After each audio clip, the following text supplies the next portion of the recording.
Turn on Message Deliver tick mark on Messenger. If any day you want to turn on the message deliver tick mark on Messenger but do not know how to do that, then just follow the following steps.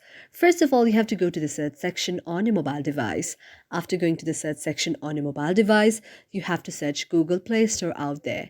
You have to go to the search section and then search Google Play Store out there, and after you tap on the Google Play Store out there, you can see the interface of the Google Play Store. And after you see the interface of the Google Play Store, you have to tap on that. After tapping on that, you can see an interface like this. After you see an interface like this, now you have to follow the next steps. That is, you have to go to the search icon on the Google Play Store as well. After you go to the search icon on the Google Play Store, you have to search Messenger out there. When you search the Messenger out there, you can see the very interface of the Messenger out there. And when you see that, now you have to install the very Messenger application on your mobile device.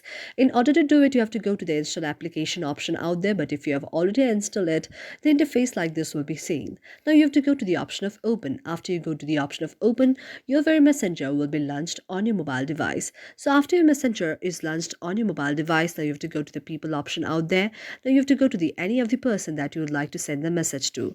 Now one thing you have to keep in mind is if you download the very Messenger application on your mobile device or the very Messenger application is installed on your mobile device, the tick messages will be automatically enabled there. So this way your very problem will be solved. Watching our video, and if you really like it, do not forget to subscribe our channel.